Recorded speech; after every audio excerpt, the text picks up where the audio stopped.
आपण बनवणार आहे कैरी देशी कैरीची चटणी, गोड चटणी बनवणार. त्याच्यामध्ये टाकणार आहे आपण पहिलं सिद्ध जिरं घेणार आहे, खोबरं घेणार आहे,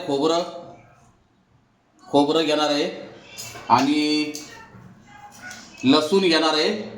जिरं, खोबरं, लसूण,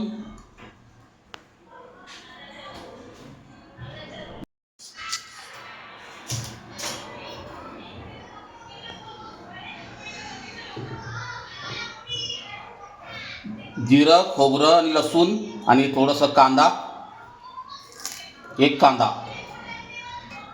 आणि याची आपण पेस्ट करून घेऊया.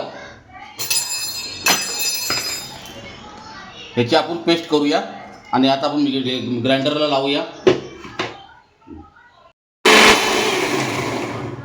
बघा आता आपली पेस्ट तयार झालेली आहे. त्याच्यामध्ये आपण घेतलं होतं जिरं, खोबरं, कांदा आणि लसूण आणि ही आता आपली पेस्ट तयार झालेली आहे. आणि आता आपण गुळाची चटणी आंब्याची चटणी आपण बनवणार आहे. ते पण गूळ टाकून बनवणार आहे. गूळ टाकून आंब्याची चटणी आपण गूळ टाकून बनवणार आहे. आता आपण बनवणार आहे कैरीची गोड चटणी. त्याच्यामध्ये आपण टाकणार आहे गुळापासून बनवणार आहे. आणि आता प्रथम आपण तेल टाकूया की आपल्याला पहिला तेलाची जरूरत आहे. पहिला आपण तेल टाकूया. तेल तुमच्या आवडीनुसार घ्या, जास्त घ्या, कमी घ्या. आणि तेल आपलं चांगलं व्यवस्थित गरम होऊ द्या. आणि आंब्याची गोड चटणी बनवणार आपण. आंब्याची गोड चटणी, कैरीची गोड चटणी पण बनवू शकता तुम्ही आणि आंब्याची गोड चटणी पण बनवू शकता. आणि आता आपण टाकूया त्याच्यामध्ये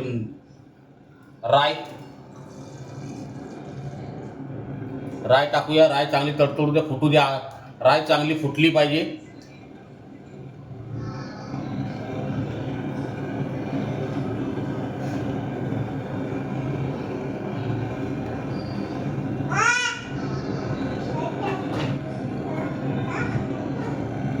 आता आपली राय फुटली.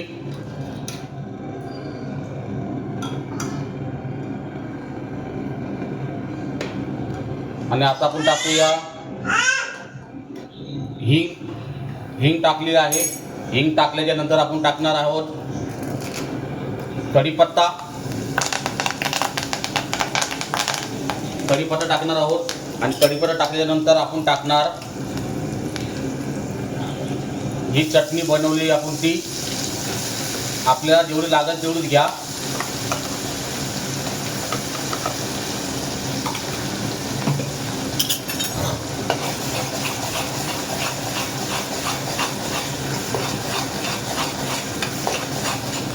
आणि आपण टाकणार आहोत हळदी पावडर, लाल मिरची पावडर, धना पावडर.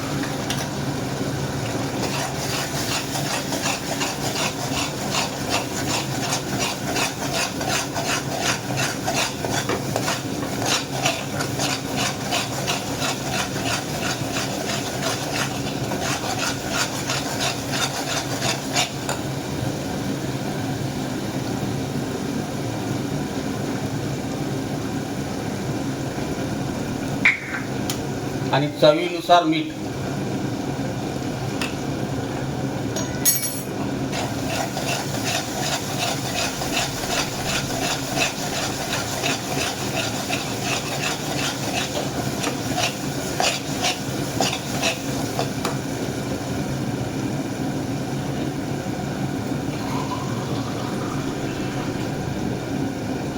आणि आपण टाकणार आहोत पाणी.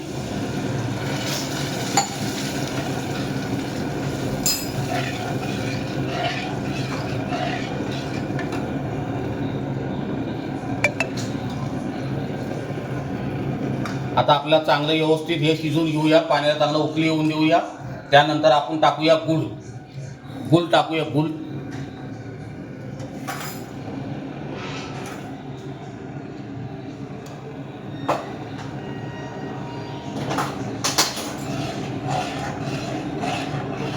आता आपण टाकूया गूळ टाकूया. हे बघा, हे गूळ आहे बघा. हे गूळ पांढरा गूळ आहे. हे गूळ टाकूया.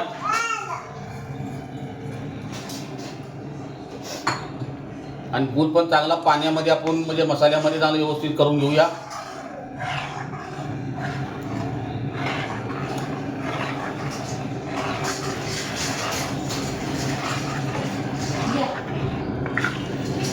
बघा आपला आता गूळ पण विरघळलेला आहे. गूळ पण आपला विरघळलेला आहे. तुम्हाला जर गोड नसले खायचे असेल तर तुम्ही गूळ टाकू नका. फक्त अशीच बनवून खा तरी पण खूप छान लागेल. आणि याच्यामध्ये आपण गरम मसाला यूज नाही केलेला आहे.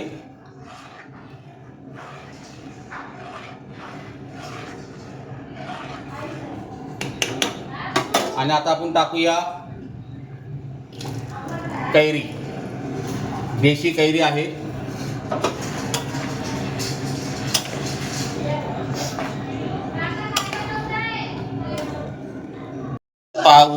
आता आपलं चांगलीपैकी उकला आलेला आहे. आता आपण 5 मिनटं चांगलं शिजून देऊ. त्यानंतर आपलं दाखवूया कशी आपले कैरीची गोड चटणी झाली ती. आता आपली आंब्याची गोड चटणी तयार झालेली आहे. बघा ही बघा किती मस्त झालेली आहे. हे बघा कशी मस्त गुलाचा एकदम मस्त ग्रेव्ही वगैरे मस्त झालेली आहे बघा.